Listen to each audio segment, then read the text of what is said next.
नमस्कार मैत्रिणींनो, माझ्या यूट्यूब चॅनलमध्ये तुमचे स्वागत आहे. आपण पाहणार आहोत 23 एप्रिल 2026 गुरुपुष्पामृत योग आणि हळदीचा उपाय. हा विषय पारंपरिक श्रद्धा, ज्योतिष आणि लोकविश्वास यांच्याशी संबंधित आहे. अशा उपायाकडे आंधळा विश्वास म्हणून नाही तर श्रद्धा, सकारात्मक कृती याचा संगम म्हणून पाहणे जास्त उपयुक्त ठरते.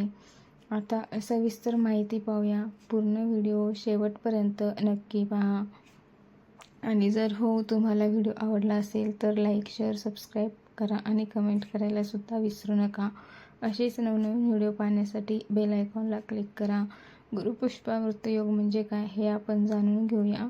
गुरुपुष्पामृत योग हा हिंदू पंचांगातील अत्यंत शुभ योग मानला जातो. हा दिवस खूप शुभ असतो. हा दिवस गुरुचा असतो. हा योग तेव्हा तयार होतो जेव्हा गुरुवार म्हणजेच गुरुचा दिवस असतो आणि पुष्य नक्षत्र हे दोन्ही एकाच दिवशी येतात.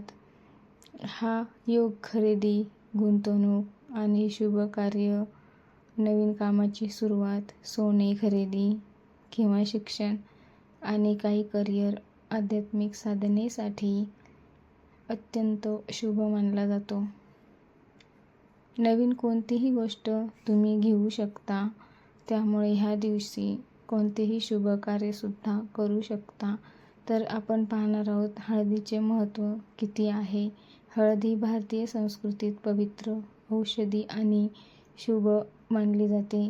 तिचे महत्त्व भारतात खूप आहे आणि तिचे महत्त्व 3 प्रकारे आहे. जसे की नंबर 1 धार्मिक म्हणजे पूजा, विवाह संस्कार. नंबर 2 औषधी म्हणजे आरोग्यासाठी सुद्धा फायदेशीर आहे.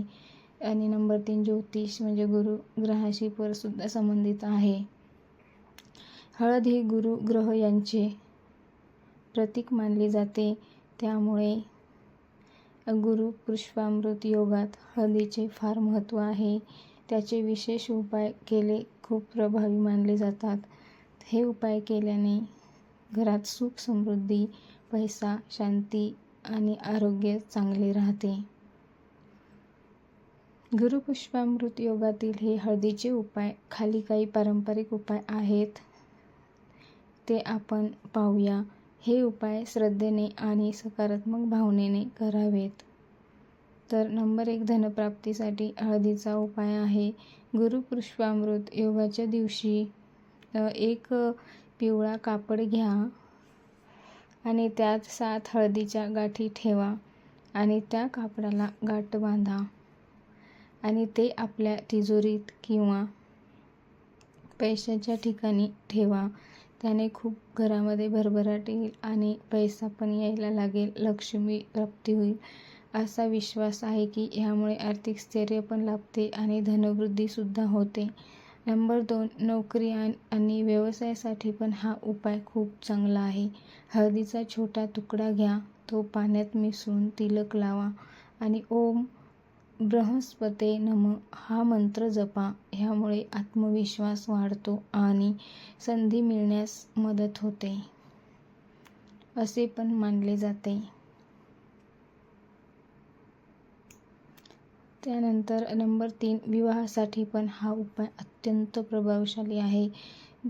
5 हळदीच्या गाठी घ्या आणि त्या पिवळ्या दोऱ्यात बांधा आणि त्या देवघरामध्ये ठेवा आणि रोज प्रार्थना करा, रोज पूजा करा. विवाहात अडथळे दूर होतील आणि विवाह होतील अशी श्रद्धा आहे. नक्की करून पहा. मनापासून जर तुम्ही केलं तर नक्कीच तुम्हाला हे यश येईल.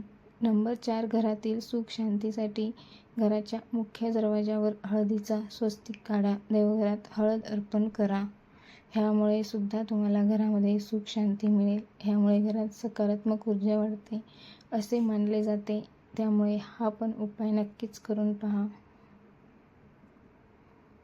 नंबर 5 आहे शिक्षणासाठी उपाय. विद्यार्थ्याने हळदीचा तिलक लावावा. त्यामुळे अभ्यास सुरू करण्यापूर्वी गुरुमंत्र म्हणावा आणि एकाग्रता आणि स्मरणशक्ती सुधारते. त्याचा उपाय करताना लक्षात ठेवण्यासारख्या गोष्टी स्वच्छता आणि शुद्धता पाळा. मन शांत ठेवा, एकाग्र ठेवा इकडे तिकडे भटकू देऊ नका. लोभ किंवा भीतीने उपाय करू नका. सत्कर्म आणि मेहनत सोडू नका. हे उपाय जीवनात सकारात्मकता आणि आणण्यासाठी आहेत, जादुई किंवा परिणामासाठी नाहीये. वास्तववादी दृष्टिकोन असा आहे, न योग न हळदीचे उपाय. हे श्रद्धेवर आधारित आहे. मानसिक आधार देतात. सकारात्मक विचार वाढवतात. नकारात्मक विचार दूर ठेवतात. आत्मविश्वास वाढवतात आणि नकारात्मकतेपासून सुद्धा आपल्याला लांबच ठेवतात. पण यशासाठी मेहनत, नियोजन आणि योग्य निर्णय हे करणे तितकेच महत्त्वाचे आहे. नुसते उपाय करून सुद्धा फायदा नाही.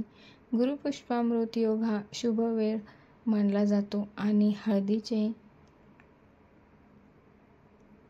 उपाय हे पारंपरिक श्रद्धेचा भाग आहेत. हे उपाय करताना श्रद्धा ठेवा, विश्वास ठेवा, मन एकाग्र ठेवा, सकारात्मक राहा आणि आपल्या प्रयत्नावर